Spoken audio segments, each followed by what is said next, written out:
Let's do it. Okay. Hello, everybody. Welcome back to the Real Life Podcast. I am your host, Katie Jones. I'm so excited to be back with you guys another week. And if this is your first time listening, this is the place where you guys send us in questions lots of times about how do I follow Jesus in real everyday life. We do not shy away from the taboo topics and all the things that maybe you're too scared to ask in church. So we also, another segment we do is we have guests on. And today I'm so pumped, you guys. I've been counting down the days. We have an incredible guest on, and his name is Robert Paylor. If you haven't heard of Robert Paylor, he's got an amazing story. He is a Berkeley business grad, and he also was a rugby national champion. He is a husband, a son, all the great things, but he also is a quadriplegic. He has a really cool story about how he was in an accident, but he has not let that slow him down. He has written a book and he's doing talks. He's done TED Talks. So I'm just so thrilled to have you on today with us, Robert. And I'm pumped because I know my listeners are going to just be blessed by your story and be so encouraged. So with that, tell us a little bit about yourself. Give us a little background. Yeah, well, first, I don't know if everyone can see it, but I'm blushing as red as a tomato from that intro. So thank you, Katie. I mean, I'm pumped to be here. I'm thrilled. So a little bit about my background. Yeah, so I'm in the Sacramento Valley, born and raised here in this area. And growing up, it was just hot summers and sports. Like I'm a Nice. lifelong athlete and started out playing those kind of first traditional like three sports that it seems like every boy plays growing up in football, basketball, baseball. And I remember the first time I heard of rugby, which is eventually what became my passion and my purpose. One of my best friend's moms had gone to New Zealand and she watched a rugby match there. It's like their national sport in New Zealand. And she's describing how there's this guy who's playing in the match and he loses his mouth guard, but he keeps playing. He goes in for a Oh my tackle gosh. and he bites through his lip, like teeth Oh. through the skin. And I'm like, that's crazy. I'm never going to do that. And, fast forward a few years later, I find my way over at Jesuit High School in Sacramento, which has the number one rugby team in the nation. And not only are they just winning, like they're loving it. People are just like passing rugby balls around campus and stuff. And they got their short shorts and their backpack. It's totally this novel thing. And I gave it a shot. I absolutely loved it. And the rest is kind of history. So that's a bit about me. And Yeah, I'm just so rugby is a excited for today. different vibe. Okay, for the listeners that Very. are like, wait a second, explain rugby because I did a little research. It Yeah. reminds me of football, but with just no padding. No padding. Yeah. No, is that, or what am I missing here? You got to explain the game a It's little bit. like it's like less padding and less brain cells Right. because like Okay. you're just crazy going out there. So no, it's kind of like a hybrid between soccer and football. So like Okay. football and the contact of things. And like the size of the ball and like you're trying to advance the ball forward and eventually score across what we call the try line, like the end zone in Got it. football. Okay. And then it's like soccer in that it's continuous. So when somebody goes down, you form a breakdown and like you keep going. The game just continues and you play advantage like in soccer too, where Okay. sometimes someone will commit a penalty and the referee will let you play through that if it's benefiting the person who had the penalty committed against them. Got So it. Okay. it's this very different sport. I always say the best way to learn is by playing. So if you ever want to play Katie, we can figure that out. You're making it sound real tempting there, but Right. so, okay, in your book, you mentioned you weren't a super competitive kid, right? When you were little. Right. But then did something just click for you when it came to rugby where you were like, yep, this is it. This is the one I love. And I love being competitive. Like, what was the shift for you? Yeah, so I actually remember like when it all happened. It was when I was 10 years old and I was playing football at the time. It was before I even heard of rugby. And I decided that I wanted to play football because it would make my dad proud. He loved playing it growing up. And, Sure. it'd kind of be like that machismo type of thing going on in football. And I was like, okay, well, here I am, like 10 years old, and I want to be the man. I'm going to do this. And I was always the biggest guy in my class. I was always the heaviest, the tallest, but I just didn't really know how to use it. Like I didn't have that passion, that aggression that's required. You must have in a contact sport like football or rugby. And I went through my whole first year just not really doing anything. And my dad is doing everything he can to get me to like light that fire inside of me. And he's like playing heavy metal music and like telling me to like conjure up these images about like someone stealing like my favorite cat. And I'm just like, none of this is working. And then there was one practice where my best buddy on the team, who I knew I was better than, like got the starting job over me. And I Oh, was heck like, that's no. it. Yeah. Oh my gosh. I'm like, that's it. And I just kind of got sick and tired of being sick and tired. I was Hmm. tired of like not living up to my potential. I'm tired of my dad just like trying all these different things to try and motivate me. And I'm like, I'm just going to put this guy on his back every single play in this practice. And boy, did I. I mean, it was just like this switch just flipped. And the other coaches like coming up to my dad, they're like, is everything okay at home? Like, how's your relationship with your wife? How's your marriage doing right now? Because it looks like I just You snapped. snapped. And Yep. yeah, yeah. Oh But my I just saw gosh. like really quickly, I became a starter in just one practice. So I saw that like easy translation right there of, okay, if I put in more effort and I really get serious about this, the payoff is going to come. And I got addicted to it. And it just started really feeding into all other areas of my life where I Mm. became a better athlete in all my other sports. I became a better student in school. Just everything I was doing, I was trying to use more of the gifts that God had given me to the best of my ability. That's awesome. I love it. I Yeah. love the competition stuff. So it's Yeah. somewhere buried in everybody. You just got to find that, pull it out. It might be someone telling you your best friend's better than you, whatever it may be. Right. Yeah. Poor guy. Poor Oh, guy. oh, that's so funny. That's awesome. So, okay. And then growing up, just a little bit more of your background. So you were Yeah. raised Catholic, right? So you kind of That's always right. had the faith. Okay. And then would you Yes. say even before the accident, it was pretty real for you, or did it really develop like after the accident? Give me a little bit of your faith background. It was very real for me. I'd say when I really started having that understanding of a personal relationship with Christ, though, Mm, was in high school. okay. Just some Yeah. wonderful retreats that we had over there at that high school. I got really into leading them as well. And it became less of like the what's of faith and more like the whys and Mm, that real personal relationship. That's when that really started to flourish and develop. And then I go over to Berkeley and I really had to seek it out because Berkeley's, it's not, they don't lead with faith. That's sure. that's Yeah. for certain. And in some ways it can be looked at with a critical eye for Yeah. certain in some of these classrooms and just kind of the general culture of the place. So I really had to like I leaned further into that and it made it because I was going to Catholic school, like it was so easy to have that around me. Here I go to Mm, Berkeley and it was kind of like if I decide to just let this atrophy out, it's going to like I need to be mm, more intentional about this. So I had that component, but my faith was never really that tested in the same yeah. regard. Like when I'm like saying my prayers, didn't really have like any petitions I'm really like asking for from God.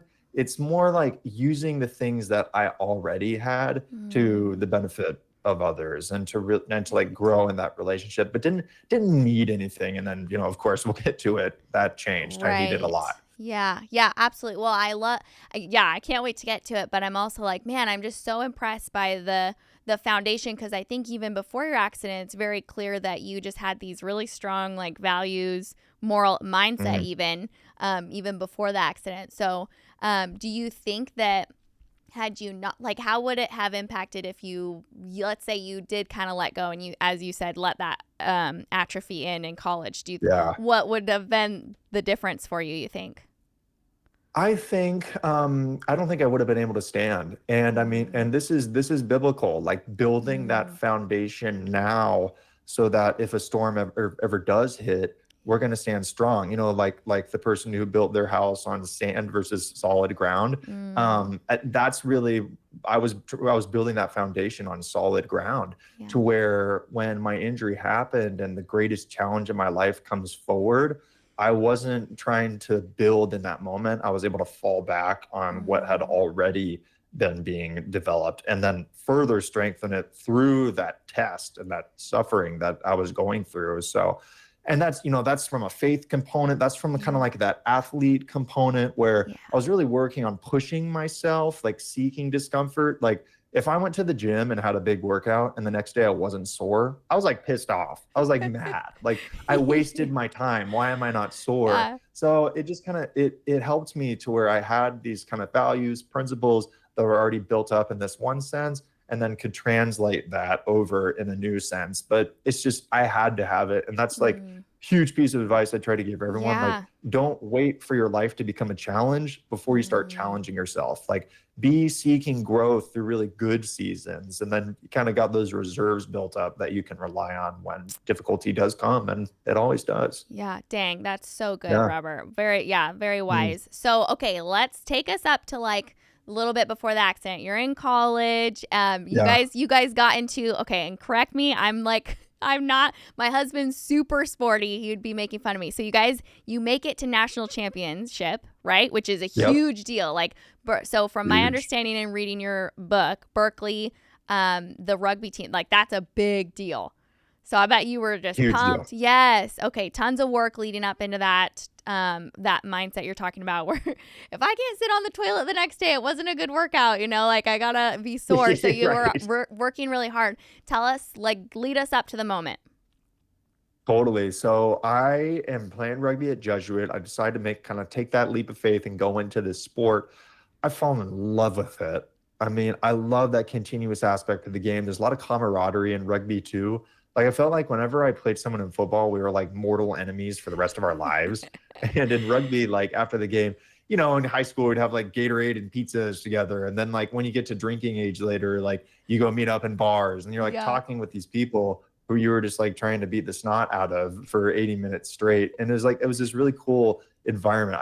I loved it. And eventually I got my shoulder tapped to go play for UC Berkeley, which is the #1 rugby program in America, bar none. Wow. We're at 34 national championships now in about 50 years. She'll literally have like a decade straight of Cal winning national championships. So Dang. if you're a Wow. rugby player in America and you want to be the best rugby player you can be, you go to UC Berkeley. But then even beyond that, it's such an amazing school. I knew I wanted to get a business degree. They got a great business program.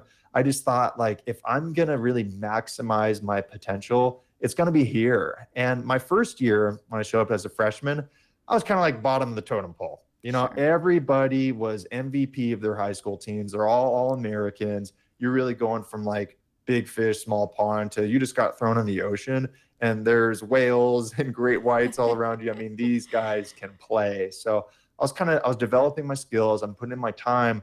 But then my sophomore year, there was a guy who graduated at my position called lock, which is one of the like kind of bigger guys in the field, sort of like a tight end sort of body Okay, type yep. and skill set, if you translate it to football.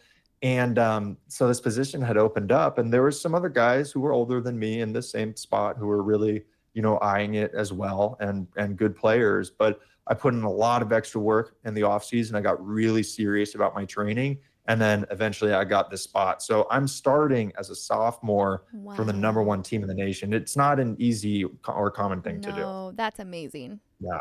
Wow. I bet your family was so pumped for you, huh? They were so proud. Oh Yeah. my goodness. And like everyone back home too, because like in Sacramento, there's kind of a hub for rugby over there. And I loved like, being able to look on my phone later and like people were watching the game and like, let's go Paylor and stuff like that. I mean, everything was going my way in life. It was just, I was living out a dream. It was incredible. Yeah. Yeah. Really quick, I know we're not in that direction, but I gotta know what kind of business did you see yourself having? Or Oh, so I what thought were that you I thinking? like totally like corporate type stuff is what I was Okay. anticipating. So yeah, so Wow. over in Folsom, like the suburbs of Sacramento. I don't know if you've ever heard of Folsom Prison Blues by Johnny Cash. It's that one, that Folsom. Okay.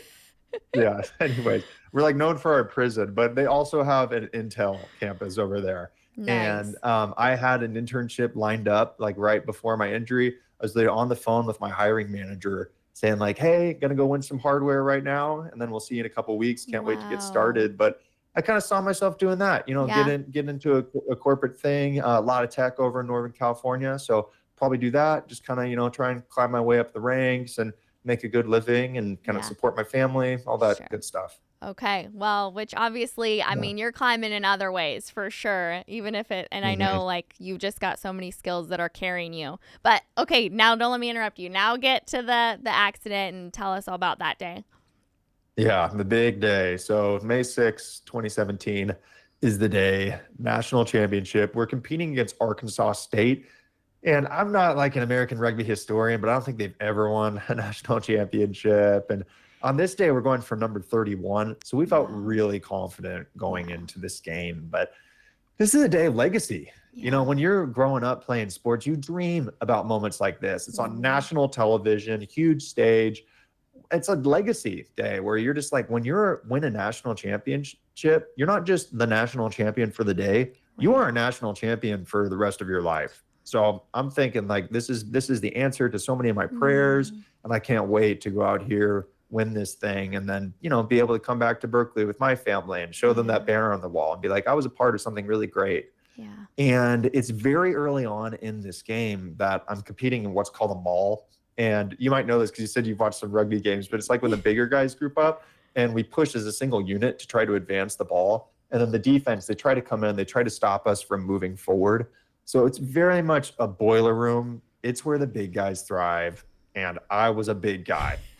Big Rob, 6'5" Big two Rob. hundred 245 pounds. Like, I am on the field to move people, moving people that don't want to move. We're like 5 meters out from scoring Mm. this thing. I am drooling here on the field thinking, let's go, Rob, drive this thing in. And then as I do that, the opposing players, they're making these illegal moves and the referee's not calling anything. So first, three players coming from the side of the mall, which is illegal. You can't do that, but the ref's not calling it. And then the number 8, he binds me in a headlock. So he's kind of got my chin pinned down to my chest.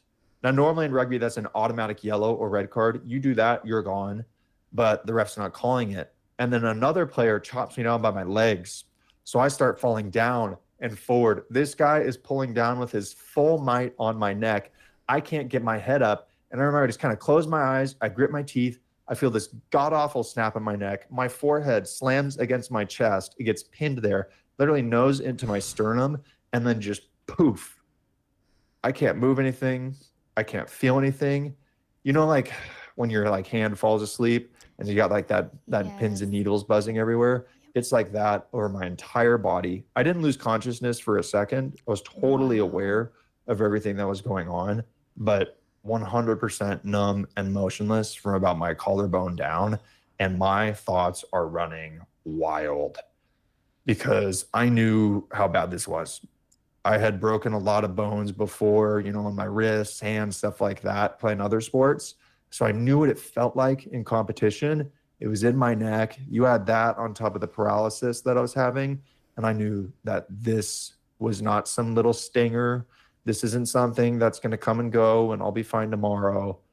My life just completely changed. I've Mm. been put into my worst nightmare and I can't wake up.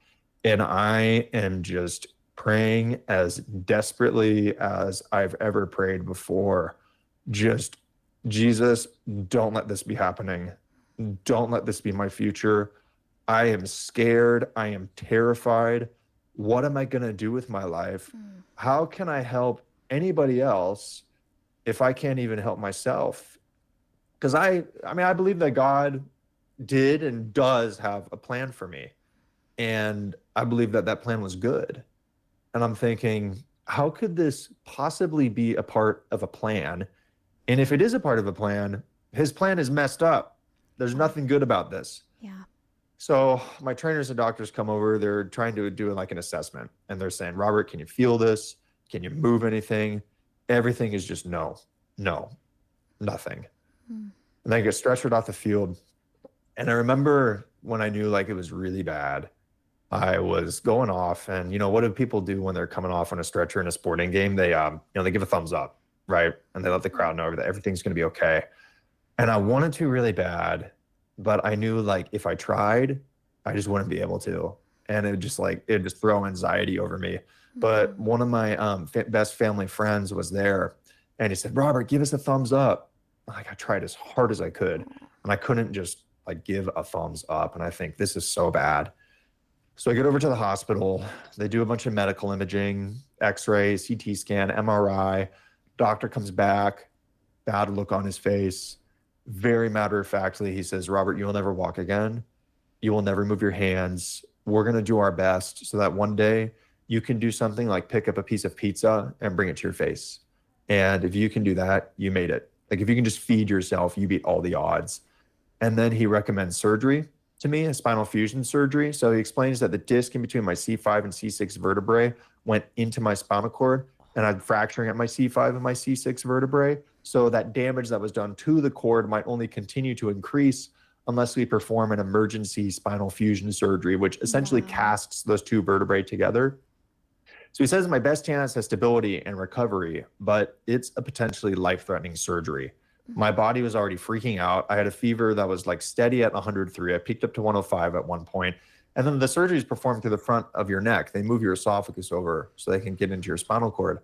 Tons of important real estate right here, right? So if you're a little bit off, things get bad quick. And he told me I had 1 hour to make a decision. So I need to get my affairs in order very quickly. And the first thing I'm thinking, going back to that foundation, right, is like, I need to really explicitly invite God into this journey. And I called my spiritual director at the time, and I'm asking for prayers. I'm asking for advice.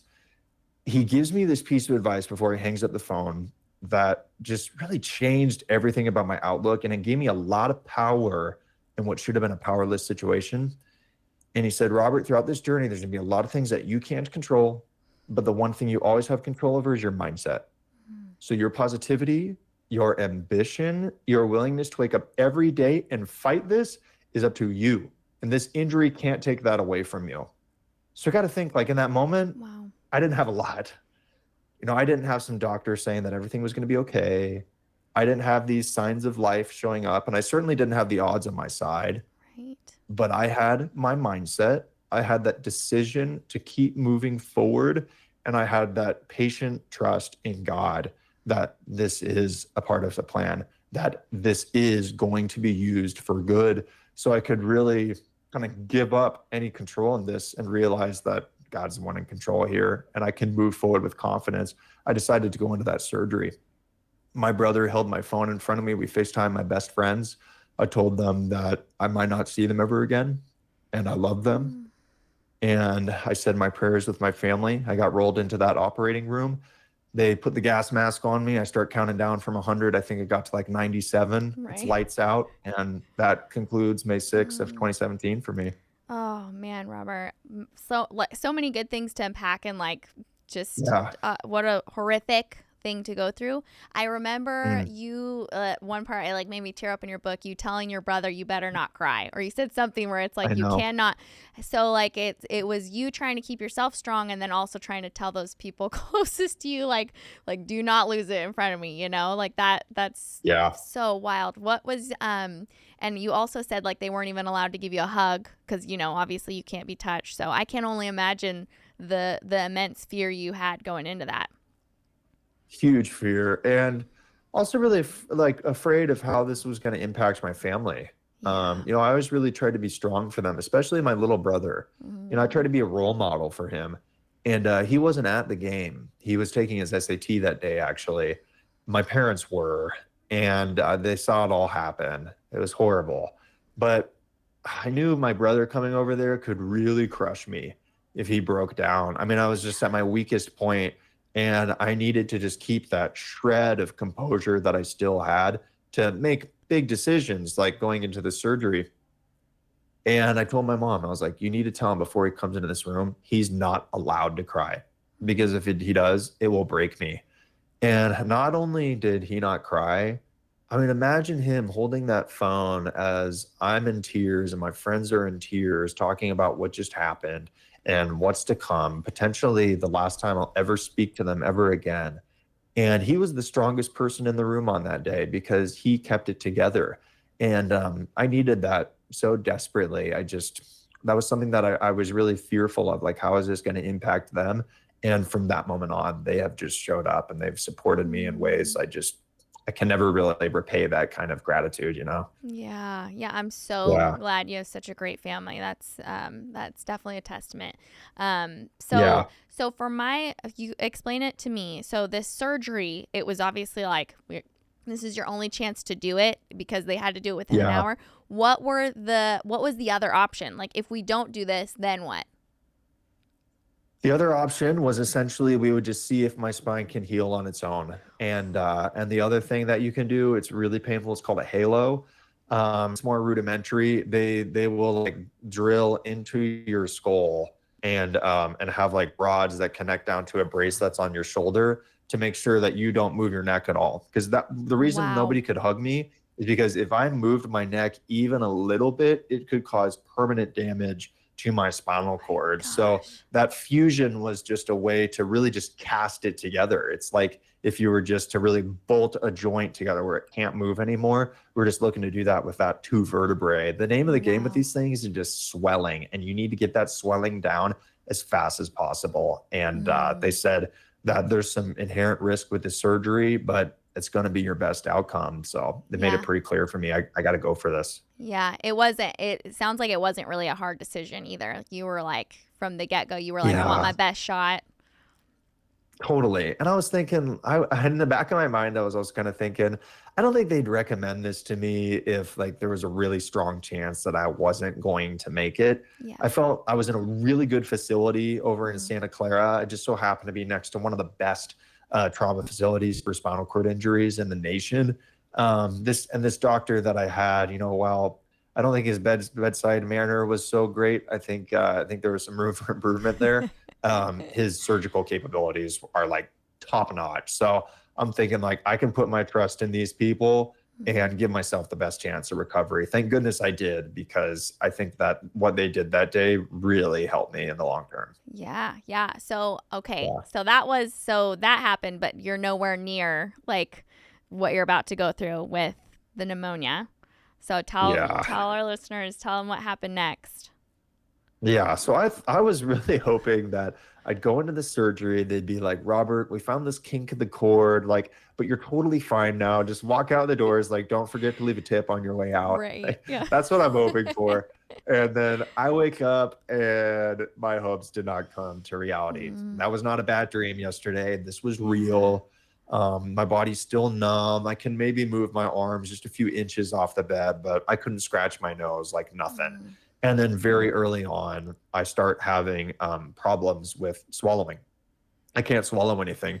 And then it'll get in my lung and I can't cough it up. My diaphragm's mostly paralyzed. I can barely even breathe on my own, let alone like have a good forceful cough. So I couldn't eat. And then the solution was essentially to put a tube that went up my nose and into my stomach.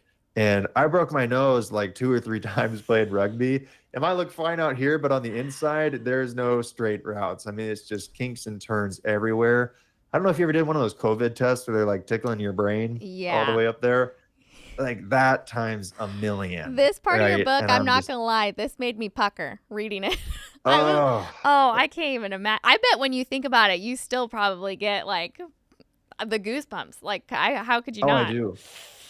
I mean, it kind of felt like I was like being tortured. I mean, it was like being a Yeah. prisoner of war. Like that's something you'd hear of in some like World War II, prisoner of war Yeah. camp, shoving things up your nose like that. And it was 3 days, but I wasn't eating and I was losing weight really fast. In that first month, I lost 60 pounds. I mean, 2 pounds a day That's that I'm crazy. losing. And it was accelerating quickly at that point where I wasn't eating. So it just came back to that like control your mindset type piece. If I don't eat, I will die. And it doesn't matter how painful this is, they need to get this tube all the way down to my stomach. And eventually we did it. And then now what but pneumonia? I get pneumonia. And that's dangerous for anybody, right? But it was really dangerous for me because, like I said, I couldn't cough. So we would have these respiratory therapists come in and they just start slamming down right below my chest on my Mm. diaphragm. I mean, it was like chest compressions. And it was every 3 hours that they would come in to do that. And I would fill up like, I mean, a cup, like a metric cup of phlegm on a lot of these sessions. Wow. Every Oh, 3 hours, they're coming in to do that. Every 2 hours, a nurse would have to turn my body so I didn't get a bed sore from being in right. one spot for too long. Yeah. And then every 1 hour, someone would come in to check my vital signs. I didn't sleep. I mean, I craved just like 20 minutes to doze off. But at the same time, I was afraid that if I fell asleep, that I'd have this coughing fit and I wouldn't be awake for it and I might not wake up. So it was just such a dark thing. Like Psalm 23 who always gave me a lot of strength on the rugby field. And I'd pray that in the Our Mm. Father before I'd go into competition as I'm about to do something really difficult. And I'm thinking, like, in that hospital, this is the valley of the shadow of death. Like, Yeah. I'm in it right now, but I would continue to go back to that psalm and then like, but you are with me, and your rod and your staff, they comfort me. Like, that really gave me that strength that I needed to not really move forward with just pure positivity throughout all of it, Right. but just simply to persevere. This is a moment where I just needed to persevere. Yeah. Yeah. Well, that's so Yeah. powerful too, because it's not like you're downplaying what you're going through, but you're just bringing the Lord into it with you. So Yes. that's really the Yes. power of remembering like verses. That's definitely powerful. Yeah, very powerful. And there was this one moment. I don't share this a lot because I don't want people to think it's like, I don't know, like heebie-jeebie, like, like pie in the sky. Spill Like, it. yeah. So I'm like, it's 5 days approximately after my injury, and this group of friends come over and they want to do like a hands-on healing prayer. They're like, God is all powerful and he can make you walk right now. So we're going to ask. And in the end of the day, like, thy will be done, but we're going to ask. Yeah. And so they come into this room and they got their hands laid upon me, and we're praying, Jesus, please lay your healing hands upon Robert and grant him a full, instantaneous, complete physical recovery from his paralysis right now. You are all powerful and all capable. Thy will be done, but this is our prayer intention today.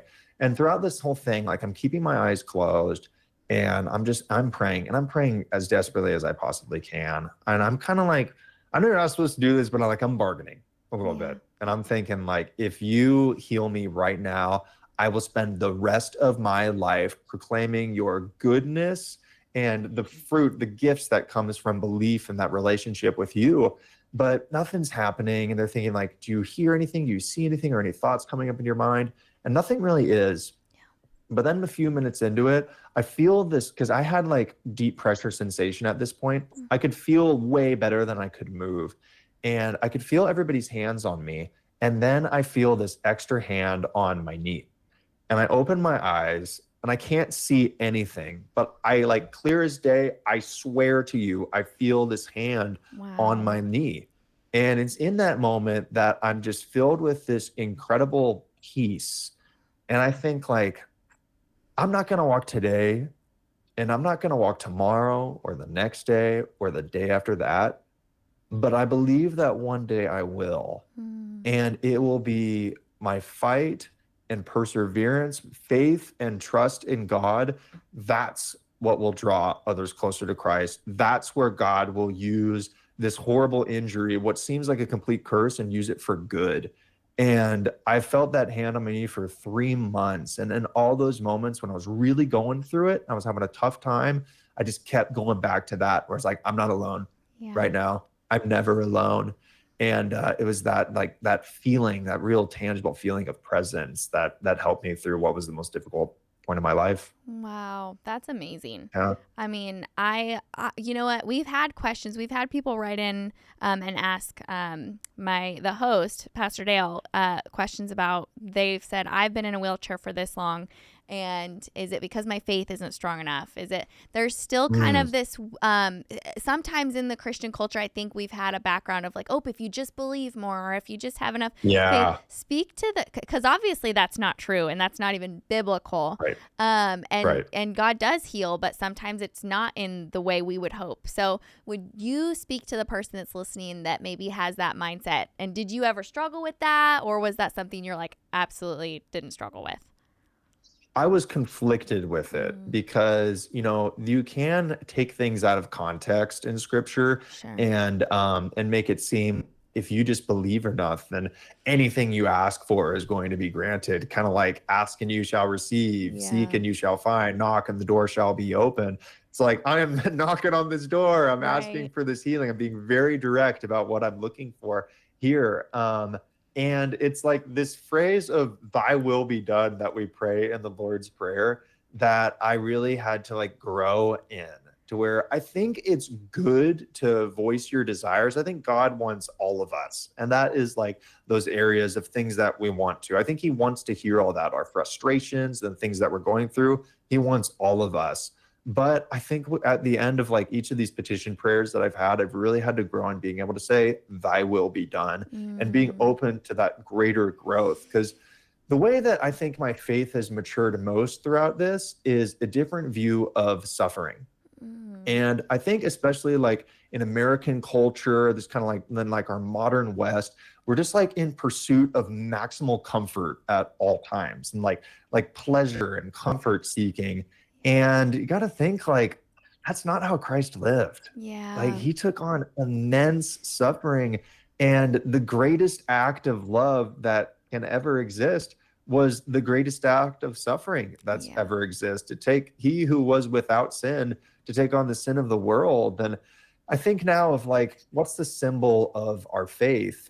It's a cross, it's a Mm. torture device. Mm. And 2,000 years ago, people would have seen that and chills would have run down their spine looking at a cross. Now, we look at a cross and we see a source of salvation. It's the greatest victory that's ever occurred, but it was only through suffering that that was able to be achieved. So I look on everything that I've gone through, and my greatest strengths now are really from my weaknesses and my vulnerabilities that I've had in my life. So Wow. it's in learning to embrace that and share it with others that I've really seen the gift of all of it, to where, do I want to walk again? Heck yeah. I work at it every single day. But do I wish that all this was gone? Absolutely not, because it's given me an ability to help people in a way that I wouldn't have had if I didn't break my neck, and I wouldn't have had if I didn't have this very visible challenge that people can connect with in just an instant by looking at me. So it's difficult, and Yeah. it's not an easy answer that like that we want to embrace. But I think over time, if you have that really patient trust in God that He will use this for good, Mm. that He will, and you'll be able to recognize it and see how you played a very important part in God's plan, and what greater gift there is than that. Oh, dang, Robert. That is such good stuff. Yeah. You dropped so many like golden lines in there. I don't that's like a mic drop. But Yeah, you're yeah. touching on a good thing though, because it's saying you're not saying that God's plan is these horrible things, but God can use these Right. horrible things that happen in our fallen world for his plan and for good things. Redemption. Yep, Yeah, so it's I redemption. I mean, yeah. yeah, and it's funny. It's like it's you got to look at like really just every amazing Christian there's been. A lot of them, they didn't live a very easy life. They had Yeah. immense suffering. So I think in our prayers, we shouldn't like really focus on wishing our sufferings away, but rather really wishing for growth through that suffering. Like, what are you trying to teach me? Where can I grow through this? I think that's something that's really good to focus on rather than just wishing things Mm. away. Oh, yeah. Nope. That's great advice. So I Yeah. need to be taking notes. Yeah. That's great stuff. Okay. Well, you might have already touched on this, but one of the questions I had for you, and I think you talk about, you in your TED talk, you're like, you might not be paralyzed like I am, but a lot of people might be paralyzed Mm, with something else that's horrible that's happened to them. Because again, we just live in, a fallen world. But in your book, you open up about asking, how could this possibly be God's plan for me? And that's mhm. such a raw and honest question. So, like, what's been on your heart as you and mind as you've wrestled with that? Yeah. Yeah. I mean, I think so much of it came back to that trust. And here's something that's interesting that I had to grow into. I, at one point, was like really extreme about that trust. And I believed that God, and I still believe that God is omnipotent and that He exists outside of time and space, and that like He knows everything that's going to happen. Yeah. It's all in front of Him. We exist like in this, we're kind of locked in the present, but He's not. Mm. And He knew this was going to happen. And in that regard, I kind of thought as like, He made it happen, is what I was thinking at that time. And you know what? I was like, I'm okay with that. Like, I'm going Mm. to really put my trust in that. And later on, I'm seeing how this is really bearing fruit. And I'm sharing this story, confiding in people like my greatest vulnerabilities, and rising above that. And people are coming back to me sharing great struggles that they're going through. They're like, Robert, I'm battling cancer. I just lost a son or daughter, but it's by witnessing you going through this that I'm really strengthening my faith, and I'm able to persevere through this. So I'm thinking like, oh, it's the good. But I'm still Mm. like going back to like, God kind of made this happen. And then later on, I'm talking to my spiritual director, the same guy I called before my surgery. And I say that like something along the lines of, well, I know God wanted this to happen to me because of all these good things. And he's like, stop. It's like, Mm. that's not it. God gives us free will, and to maintain that free will, he doesn't step in and remove it. So there was a player on that field who decided to wrap you around your neck and bring you down to the turf. That's not God. God didn't want to do that for you. He doesn't want you to suffer, but you being able to lean on him through this and the fruit that's being born through the Holy Spirit to spread that positivity and encouragement to others, that's God. And I was like, Mm. you know what? You're right. God didn't want this to happen to me, and God didn't break my neck. There was a player from Arkansas State who broke my neck, but all that positivity, that goodness that's come from this, that certainly is God. And I'd say as well, it's me really opening myself up to that and working with him that all that wonderful stuff has been able to occur. So that was another like big learning lesson that I had to take in. Yeah. Wow. I'm just so Mhm. impressed. I'm like, okay, give us the dark time. When did you did you Yeah. question? Were you ever angry with God like throughout this journey? Was there ever a moment where you were really you just felt like this shouldn't have happened to me? This is unfair, or did you not allow your mind to even Mm. go there? So in the beginning, I really tried to push it away, and I think I needed that because I was so focused on my rehab. So like ended up doing like I was doing like 8 or 9 hours of rehab a day. Like it Wow. was very intense, and I was very focused on this goal of like maximal physical recovery. So I just I didn't have the time to like spend a month in this grieving process, but eventually I needed to go through that. Mm. And it was when I got back to Cal, and I was in this period where I didn't have any caretakers. So there was more time where I was by myself, and my schedule wasn't just Mm. jam packed like it was at all times, like it was in the hospital. And that grief started to sit in, and it'd be late at night. And I remember I had like this 3 second video of on my phone of the moment I broke my neck. It was recorded. Mm. And I would just watch it over and over and over again, not so much like asking, why did this happen, but how? I'm just like, how is my life like this now? Just a year plus ago, I was here on the same campus, D1 athlete, like everything's going my way. And now, like, I'm having bathroom accidents like a Yeah. 2-year-old would. And like, nothing is recognizable in my life hardly. And I'm saying, like, how did this happen? Like, tears in my eyes, praying, like, if I just like pray hard enough, like, maybe it'll come through. And goodness. And I also had this other video where my parents came on the field, and my dad like went to his knees next to me, and he grabbed my hand, and I couldn't feel it. And I'm just like, I'm not really thinking, I'm just feeling in those moments. And those were my really difficult moments. And Yeah. but it wasn't despair. It was really just like I said earlier, like God wants all of us, and that means he wants like our frustrations and our Yeah. sadness as well. And I was giving that up to him with just a lot of this, like, how did this happen? How did this Yeah. happen? Yeah. Yeah, wow. Because I remember what you're talking about in your book, where you're like, because Mhm. you didn't want to have the caregiver, you're wanting to have that Right. independence. But then you talked about like wasn't a big deal if I dropped my phone before the accident, but now if I drop my phone, it's like a catastrophe happening like in my Yeah, life right now. Because then you said totally. you have to maneuver with a stick and all the things that most of us wouldn't even think of. So Right. I can imagine what you're saying. It's kind of like when things die down, when maybe we aren't go, go, go. And that's when things hit Mhm. us. That makes sense. Totally, Man. totally. But what really helped me through that though was not allowing me to like stay in that moment just day after day Mm. after day where I'm like not getting out of the house, not seeing or talking to anybody. I was really intentional about like, okay, I'll allow myself to feel that here when it's kind of like nighttime and there's no distractions. But when it's time to like go to class, when it was time to see my friends, like I was genuinely happy. And I was reaching out to people too. I wasn't just thinking I'm just gonna sit here silently suffering. I was like, I can't take this all on at once. And I'd reach out to people, and I wouldn't always tell them like exactly what I was going through because Mm. in those moments, like I was just happy. I was there with my friends, hanging out. It was where I wanted to be. So I think that's something that really helped me too, is not trying to take on all that grief at one point, but Yeah. still like appreciating what I still had in those moments as well. Yeah, so healthy. Yeah. And I love that, like, you don't deny the pain, but you're just you hold God closely throughout it.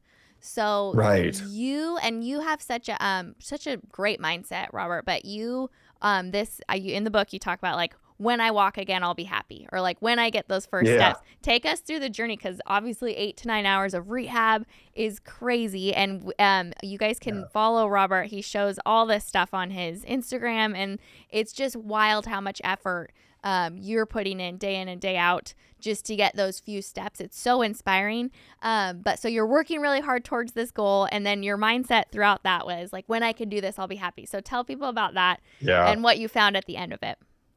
It was a big lesson. It was a really big lesson because you got to think, like, when you lose your ability to walk, you want nothing more than to be able to walk again. Yeah.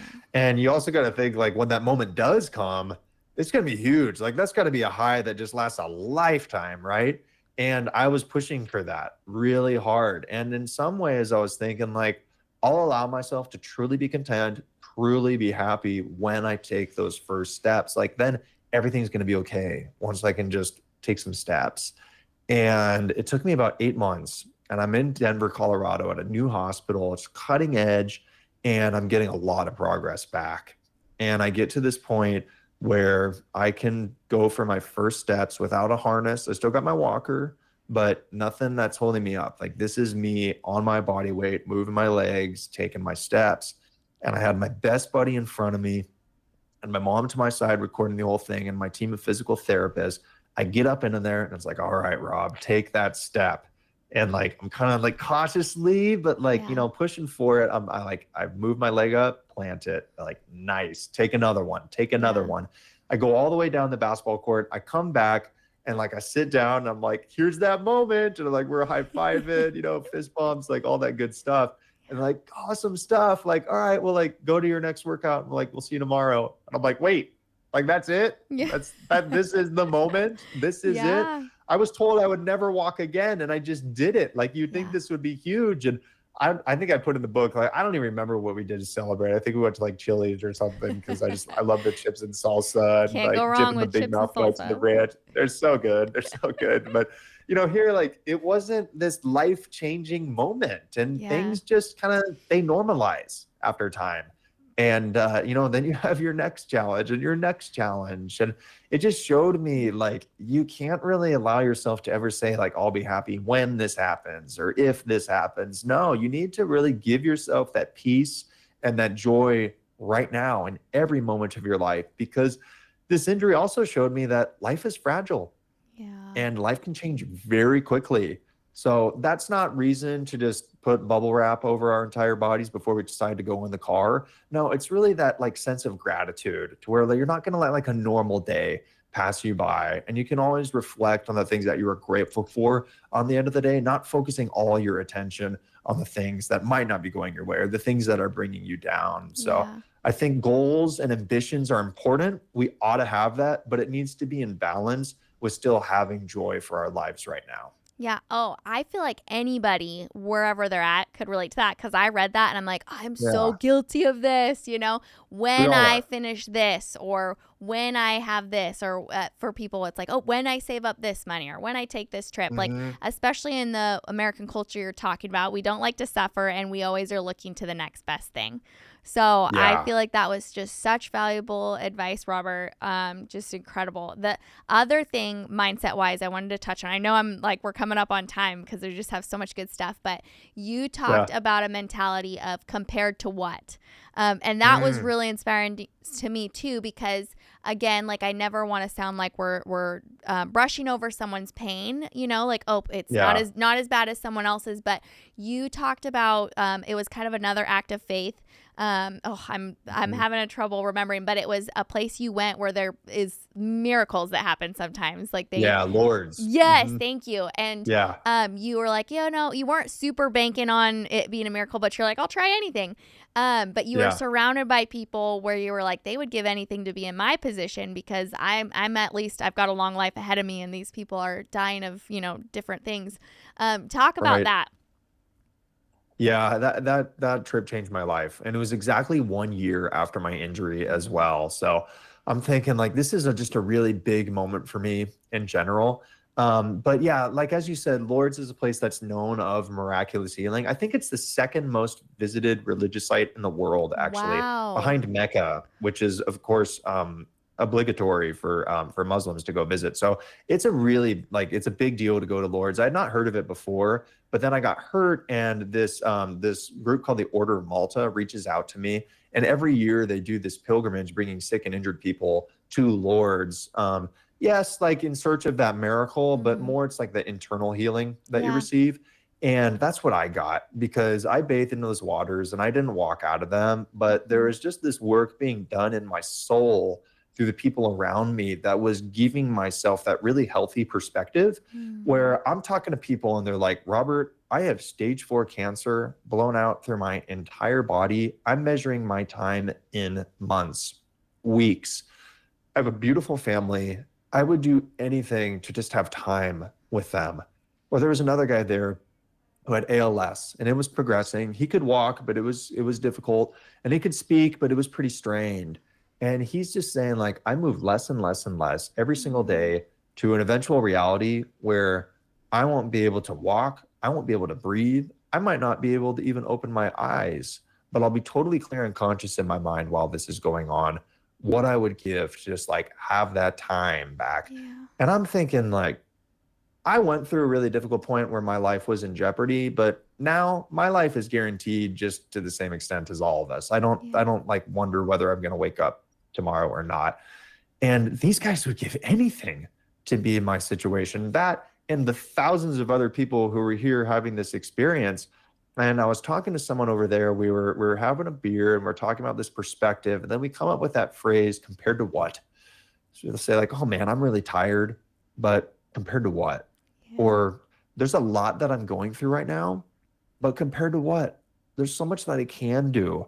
And there's so much that I do have. Now, like you said to start this, I don't want us dismissing our challenges. I think it's really unhealthy if you use that phrase to just ignore your challenges. They'll never go away if you do that. But it is meant to put our challenges into perspective and help us realize that what we go through is overcomable. There's so much to be grateful for. There's so much that we can achieve. And I think it's using like comparison and perspective in a really healthy way that you access your inner empathy, you look outside of yourself, and it helps you to keep moving forward and be able to see those things that we should always be grateful for, those little things we have in our lives that we shouldn't be overlooking. So there's a popular saying like comparison is the thief of all joy, right? Mm-hmm. And it can be used that way, but Yeah. I think we can also use it as a really healthy tool. But you have to have a really sincere empathy that serves as a bridge that connects you to the struggles of others. So I think that compared to what that perspective phase is something that I go back to a lot when I'm having a bad day. Oh, dang, that's good. I think anybody can Mm, use that. It's very powerful. yeah. So, okay, well, I want to wrap up. I could talk to you all day cuz you just have so much good Yeah. stuff to say, but you got to tell us you finished college and you're married. So you got to leave us Yes. on with that stuff.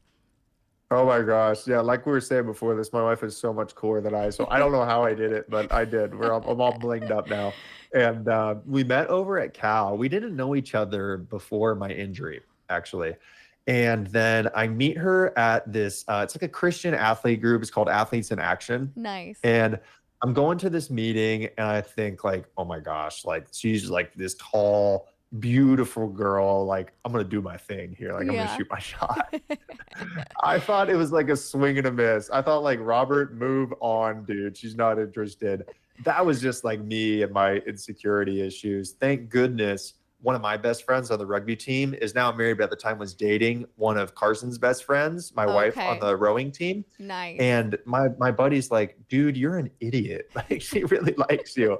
So we went on a double date after that, got some drinks, had a great time, and then afterwards had our first date like 1 week later. And yeah, we got married in November 2023. And just the greatest thing that's happened to me in my entire life and helped me really see that like it's on the inside that's worthy of love. And it's like who I Mm, am as a yeah. person that she sees. And because I struggled with that a lot. I'd look in the Hmm. mirror and I'd see the atrophy on my body, and I'd be comparing myself in a really unhealthy way Mm, to my previous life and things that I used to have, and just the challenges that I go through. And I thought, like, who would want to sign up for this? mm, Like, who would ever decide to have a life partner with a person like me? mm, Because I don't have a choice of whether I take this on every day, but others do. A life mm. partner does.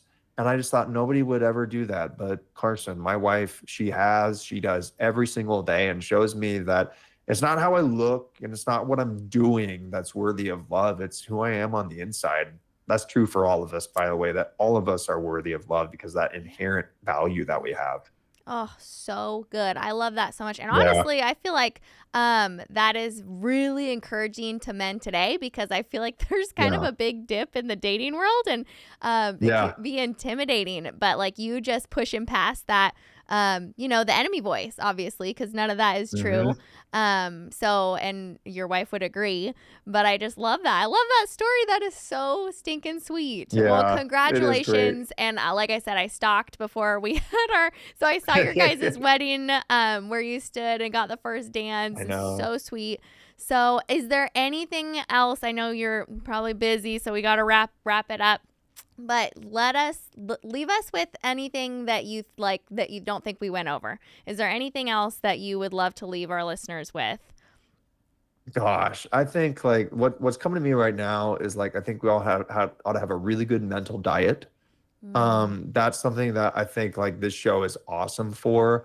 Like mm, feed your mind with positivity, have good conversations in your life. Like when we want to perform our best physically, we're really intentional about what we put into our bodies. And I think we got to have the same approach with our minds. So like my like big piece of advice, have a really good routine, make sure that you're incorporating prayer and scripture mm. into your life and make it be habitual, make it be something that you're doing every single day and then be aware of when negativity's coming into your life. Maybe to be able to Yeah. cut out some of those negative sources. Like if you find your phone is just bringing you down on social media or TV, like we don't have to engage in these things. Like, but it's good to have that just sort of mental audit of stuff. So that'd be kind of like my final advice. Like have a really So good good. mental diet and be intentional about that. Yeah, absolutely. No, that's so good, Robert.